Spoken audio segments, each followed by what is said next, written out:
Is Islam a religion of peace, or is it one of violence, as others say? Actually, to answer this question, one needs to read the Islamic sources, and the question becomes clear, the answer becomes clear, when one learns that jihad works in stages.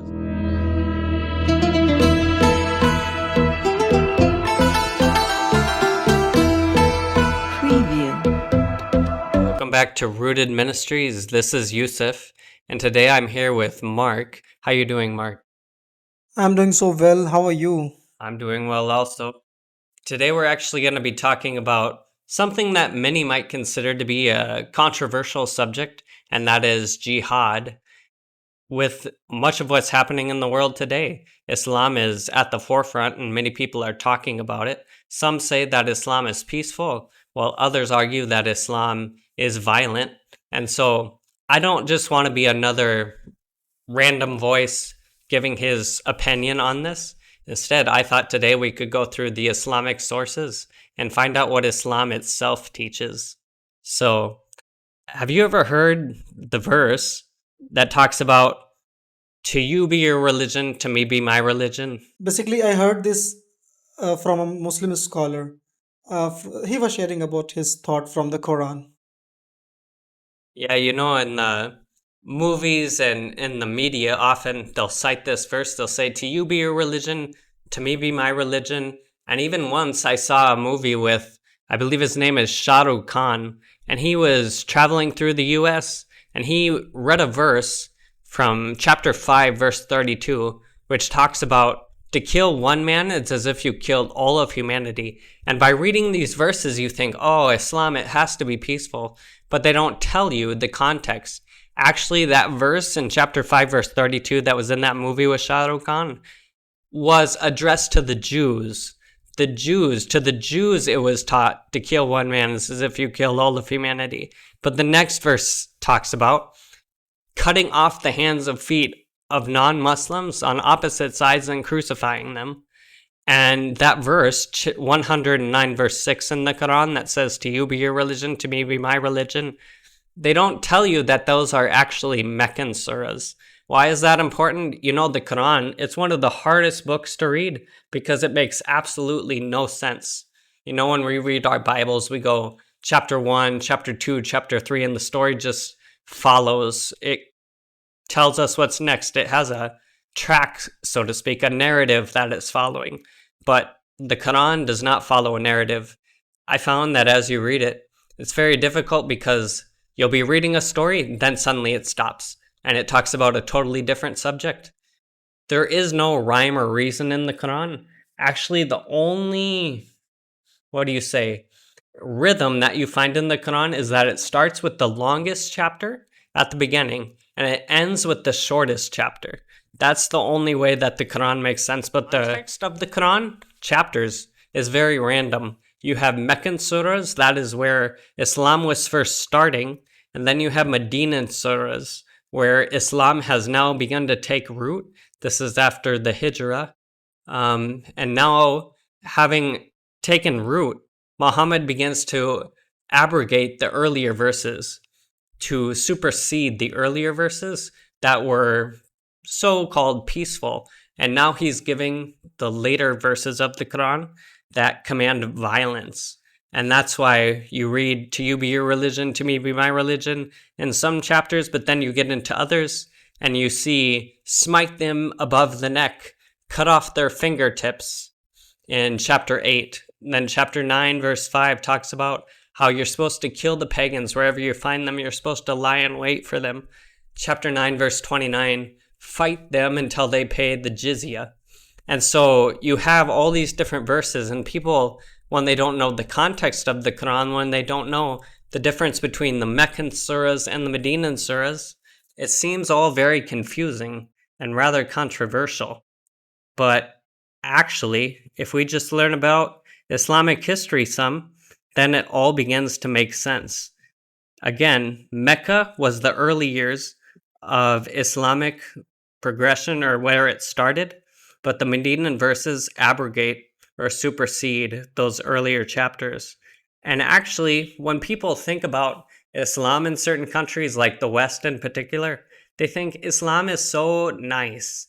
Islam is so peaceful. It's just those educated Arab peoples who don't understand the Quran, who end up taking it out of context and then doing all these atrocities, abusing women and causing wars.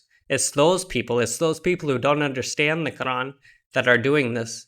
But actually, there's a reason that you see a difference in the way that Islam is practiced in Muslim countries and then in majority secular nations or Christian nations like the West. Actually, Islam, its stages of jihad come in three parts. There's the heart, there's the mouth, and there's the hand. And all of that is based on the size of your ummah. Now, just got to ask you, Mark, do you know what ummah means? No, I have heard this word for the first time in my life, but it was interesting to learn about what you mentioned earlier. Mentioned about the half truth. They say one verse and the other hide the other verse. Yeah, so actually, on that point though, on that question, ummah refers to your community. The way that you wage jihad is supposed to be based on the size of your community. How many people are there? So when you are in a country like the US, you are in Mecca. You aren't yet in a place where Islam has taken root, and because of that, your jihad is supposed to look differently. But then once you get to a country like the Middle East and you become the majority, that's when, again, your jihad is supposed to look differently. And to drive the point home, Islam comes in three parts: the heart, mouth, and hand. Actually, you have to have heard of him, Joe Biden. Yes, I know him. I heard him. Yeah, back, I believe it was in 2020, there was a campaign ad for Joe Biden, and so many people probably missed it. But in that campaign ad, Joe Biden talks about wanting to speak to the Islamic community, and he quotes this hadith. He talks about, whoever of you sees an evil, let him change it with his hand. And if he is not able to do so, then let him change it with his tongue. And if he is not able to do so, then with his heart. And then he stopped. But people need to understand the context of that. Actually, this was setting forth to the Muslim listeners, they would have understood this was setting forth the stages of jihad that Muslims are supposed to follow. It says, I'll read the whole hadith. I heard the Messenger of Allah say, whoever of you sees an evil, let him change it with his hand. And if he is not able to do so, then let him change it with his tongue. And if he is not able to do so, then with his heart. And that is the weakest of faith. This is Muslim, Hadith 34, 40th Hadith an Nawawi. That's a big word, big name, but that's the reference number in case you want to look it up. Now again, those three parts, what does it mean exactly to wage jihad with the heart? To wage jihad with the heart is when you are the small number, when you are the minority, you're supposed to see an evil and you're just supposed to hate it. You're not supposed to like it, you're not supposed to support it or enjoy it, but you really can't do much more than that because you're the minority. But after that, that's when jihad takes another stage. Once your ummah grows, then you begin to do jihad with the mouth. And common ways that that's practiced is through dawah and through politics. Dawah is Islamic evangelism. Where I grew up, they did a lot of dawah. Usually Muslims do it by taking burqas. Muslim women will do it. They'll stand on the street and they'll hold signs that say things like, ask me about my burqa. Or they'll just want to give you copies of the Quran, or they'll want to tell you about these supposed glories of Islam. They're trying to spread Islam through dawah. That's the second stage of jihad. And also at that point, they begin to join politics. And that's really the common way that you see it in Europe, as well as even America these days. Names like Ilhan Omar come to mind in Minnesota. And then you also got those politicians in UK. UK has now begun to enter the third stage of jihad. It's going to change very drastically if things don't get better suddenly. But that's when it goes to the hand. Jihad comes through the hand, and that's when they start to implement Sharia law. Sharia law means Islamic law. That's when laws begin to be enacted. You can't speak against Muhammad. You can't speak against the Quran and hurt Islamic sentiments. They have other laws, such as the burqa and the niqab, the face covering. I remember actually when I was going to university in Minneapolis, Minnesota, I did a lot of evangelism in the Islamic community. I still do. But at that point, one night I was at Suga Carmel. It's one of the Muslim, what do you say, the Muslim malls or Somali malls in Minneapolis. This was in 2013. And one of the people there that I often would talk with or minister to, I remember one night he told me, he said, in 20 years, you won't recognize this place because they had a plan with Jihad to grow their Islamic community by having children. And then at that point, it would begin to change not only the demographics of the city and of the environment, but then they could begin to implement their agenda further.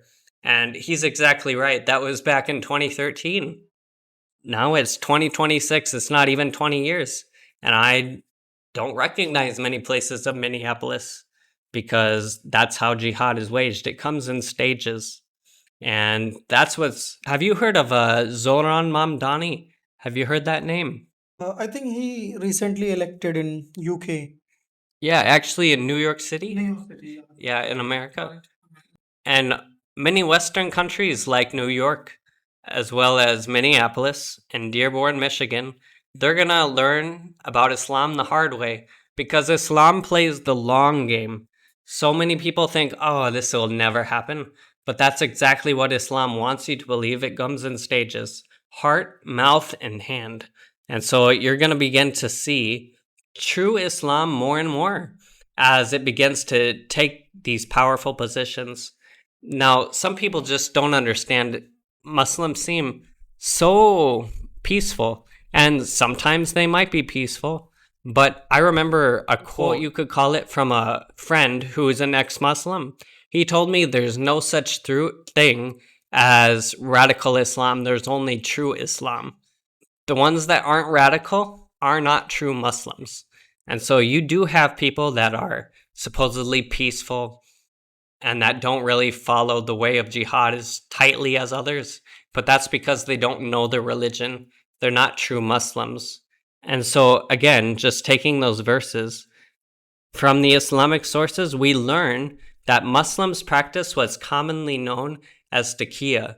Now, Mark, have you ever heard the phrase taqiyya? Do they call it al-taqiyya? Yeah. Or sometime in Shia Muslim community they talk about taqiyya. Yeah, I've heard this word. Yeah. It literally means to guard, shield, or protect.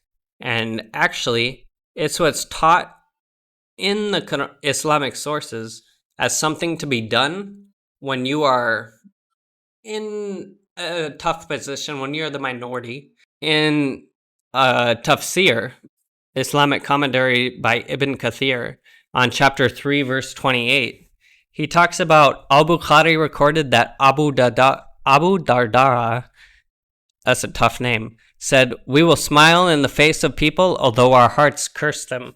This was on chapter 3, verse 28, giving commentary. I'll just read that for you. Chapter 3, verse 28 of the Quran says, "Let not the believers take for protectors unbelievers, rather than believers. If any do that, if in nothing will there be help from Allah except by way of precaution, that ye may guard yourselves from them. But Allah cautions you to remember Himself, for the final goal is to Allah." So Islamic believers are not to take unbelievers as the protectors or as their friends. And on that's confirmed through commentary. Ibn Kathir saying, we smile in the face of some, but in them we curse them in our hearts. True Islam is violent when you read the Islamic sources and understand it in context. Taqiyya, just mentioning it further, is common within every sect of Islam, but historically it's something that is most common among the Shias. The largest Shia community in the world is in Iran, historically, it's primarily Shia community. And they did it actually with the Sunnis. Muslims did it amongst each other at first because if you study the history of Islam, Sunnis and Shias have disagreements on certain issues. And while Sunnis make up the majority of Muslims in the world, that caused them to come in conflict with the Shia community. And so Shias would sometimes practice taqiyya even with other Sunni Muslims. They would tell them one thing to their face, but then mean another thing in their hearts. They would hide what they really mean. So on that point, though, after bringing this out very quickly, briefly, reading their sources, I do want to say there are genuinely peaceful Muslims, but they're very rare and they don't know about their religion. The question now becomes, though, how should Christians respond to this? Now, have you ever heard the name David Wilkerson? He's a Muslim scholar. Actually, he was a minister Yeah. over in the US. He started a ministry called Teen Challenge, helps people recover from Oh, drugs. okay. And there's a book actually with him and his ministry to a gang member named Nicky Cruz. And there's one famous part of that account or that story where Nicky Cruz talks about how he's gonna kill David Wilkerson, cut him into pieces. And David Wilkerson responded by saying, "You could cut me into 1,000 pieces, and every part would be screaming or be speaking, 'Jesus loves you.'" Regardless of how he's going to be treated by Nicky Cruz, he still responded with love to him. He didn't say that Nicky Cruz is just peaceful in every way, Nicky Cruz is good in every way. He knew that Nicky was a violent man, but yet David Wilkerson reached out to him in love and still was patient with him. And that's, quite frankly, a good example for Christians today, how they ought to respond to Islam. Don't deny the truth about what Islam teaches. It's not loving to deny the truth, but instead, we ought to think we need to love our neighbors despite the fact that they might hate us. Just think Jesus is the perfect example here. Even though he knew Judas was going to betray him, he still washed Judas's feet. He still loved those who hated him. When they cursed, he blessed. And in the same way, we ought to follow our Lord's example. And so that's where these are some proper responses that we ought to have towards the Muslim community. Number one, don't ignore those Muslims around you. Honestly, growing up in a Christian majority country, it kind of seems like Muslims aren't dealt with very often. You don't think about them. You just kind of let them go. You focus rather on the people who are like you. You focus on people on the streets, people maybe in the bars, trying to reach them with the gospel, but there tends to be a neglect among the Christian community in the West about reaching out to the immigrants, reaching out to Muslims with the gospel. And quite frankly, I don't understand completely why, but I suspect it's probably because there's fear. They don't know if what they've heard about Islam is true or not true. And I'm here to tell you it's probably true. If you heard violent verses, it's probably true. But there's nothing to fear if God's on the throne. What are they going to do? Send you to heaven? That's not bad. But just reach out to them with the gospel. And the other part is quite frankly, people are lazy. They don't want to feel uncomfortable. Going to another community requires that you begin to maybe eat their food or you spend some time with them, and it feels different. And so there can be this sort of spiritual laziness. I'm only going to go to the people who are like me. But God's allowed those people who are around you who don't know him, even the Muslim people, to be around you for a reason. And so don't let laziness be the reason that you don't reach out to Muslims. Quite frankly, Christians, need to be proactive. They need to take steps to reach them. And while they might wage jihad with the heart, mouth, and hand, actually Christians are told to wage war, so to speak, not in the ways of this world, but to take every thought captive.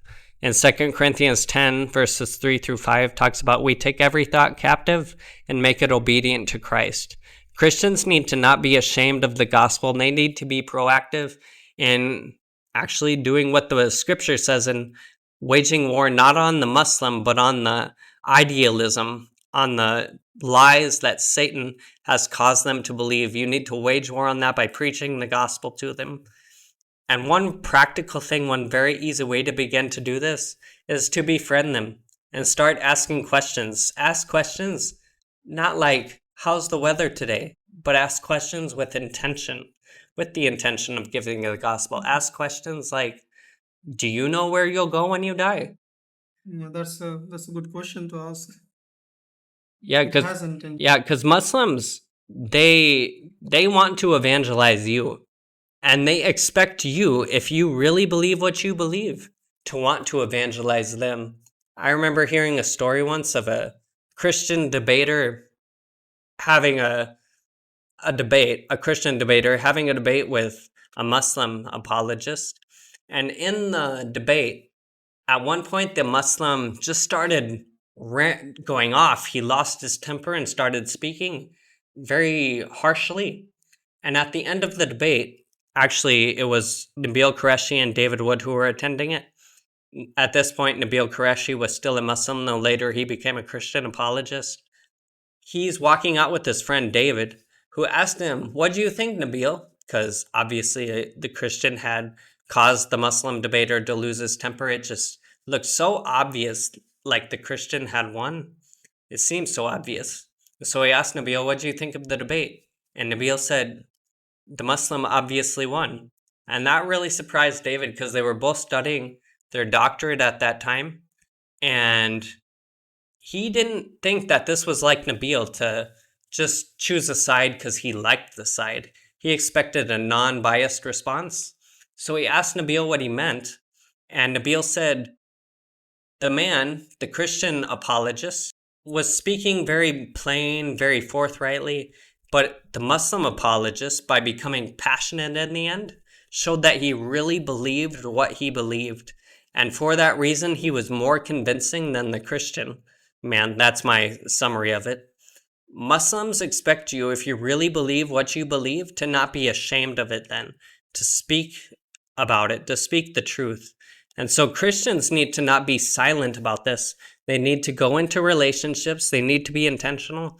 They don't have to be apologetic about sharing the gospel or asking difficult questions.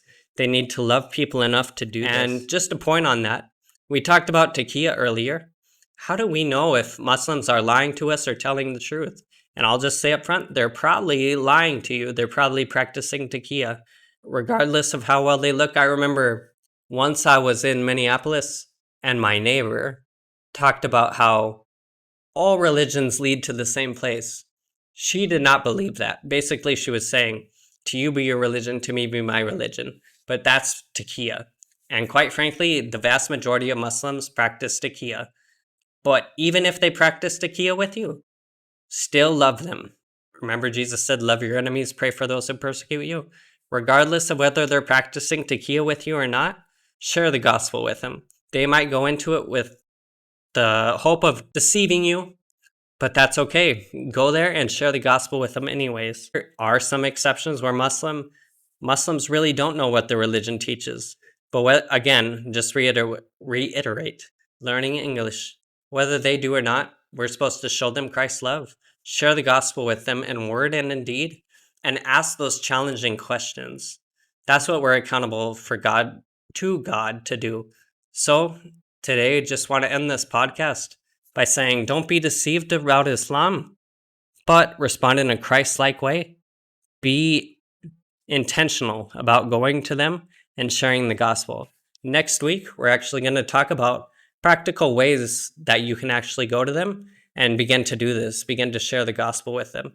So thanks again, Mark, for joining us. Thank you so much. This was excellent podcast. We love this. See you all next week. Hey, if you like these videos, please consider liking, subscribing, and sharing them to help us reach more people.